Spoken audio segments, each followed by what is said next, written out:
Hi everyone, my name is Sana Wasim and welcome to my Ignite presentation for EDEL 567. My topic for this presentation is experimental research. Experimental research is interesting to me because I have a science background where I've used it many times just the way I've seen the sky many times. However, I've never done experimental research in the field of education, just the way I've barely ever watched the sunrise, and so it's a fascinating area for me to learn more about. And what is it? Well, many things define a good experiment, but overall the whole idea is to control and manipulate variables. It's a very quantitative method, and it uses results to study cause and effect relationships. And why might we use experimental research in education? Well, just like any other research, experimental research helps to further educate ourselves on different educational topics, especially those where an intervention might be applied. And what makes a good experiment? Well, a good experiment has many characteristics. The methods and results are often easily replicable, and the experiment itself is done by controlling different variables so that only one variable is studied at a time. And any changes that result can be presented with more confidence. Most experimental research starts off with a question, and based on this question, a hypothesis is made to predict the results. Unlike the lady with the crystal ball, a hypothesis is an educated guess, and then this guess can be supported or disproved by the experiment to follow. A good experiment is carefully controlled. A big part of this process involves having a control group where no intervention is done and a treatment group where the intervention is done. Participants in each group are often picked randomly to equalize the groups as much as possible. And there are many ways of selecting treatment and control groups. The two main ways in education are through individual trials, where the results of each individual are studied, and cluster trials, where groups are studied. Individual trials will monitor each person individually. Cluster trials, on the other hand, will monitor different groups as a whole.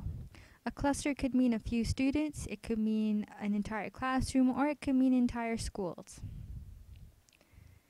Data collection in experimental designs are heavily based on numbers. This quantitative data is collected by the researcher and then analyzed and presented using a variety of different ways. Statistics are also often used. So to review, we do a hypothesis, then we select our target population, randomly assign them to control and treatment groups, do a little bit of pre-testing, then we do the intervention on our treatment group while our control group goes on as usual, and then we do some post-testing. Now, there are many ways to classify different kinds of experimental research approaches. Three of the main ways, however, are pre-experimental, quasi-experimental, and true experimental designs. A true experimental design basically consists of all the different steps I mentioned earlier in the flowchart. And from experience, I know that these types of trials are usually the most trusted methods in the field of science simply because they cover many different angles. Just like this jigsaw, all pieces are complete and fit together. In quasi and pre-experimental approaches, there are usually an element missing, just like this jigsaw piece has been taken out. In quasi-experimental research, there's no pre-testing, and in pre-experimental designs, there are no control groups. Regardless of the type of experimental design, there are many advantages to using this approach.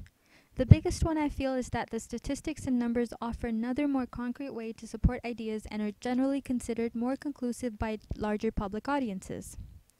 The biggest disadvantage, on the other hand, is that sometimes we get way too caught up in the numbers and we fail to take note of qualitative data as efficiently.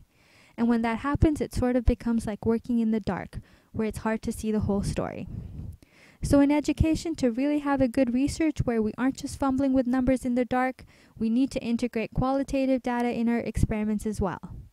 This can be done using observations, conversations, and so on, and will help us gain a deeper understanding about the topic we are researching. As with all research, validity and bias are big issues, and experimental research is no different. Therefore, as readers, we really need to think about results through a critical lens and think about research bias. Who funded the research, who ran the research, and so on and so forth. So taking everything into account, this comes down to answering my main question that got me interested in this in the first place. How do I effectively incorporate experimental design in the field of education? Thanks to this Ignite presentation, I'm already beginning to see many possibilities about using interventions, and I now have many tips about designing experimental researches. And that's it for now. Thanks for watching.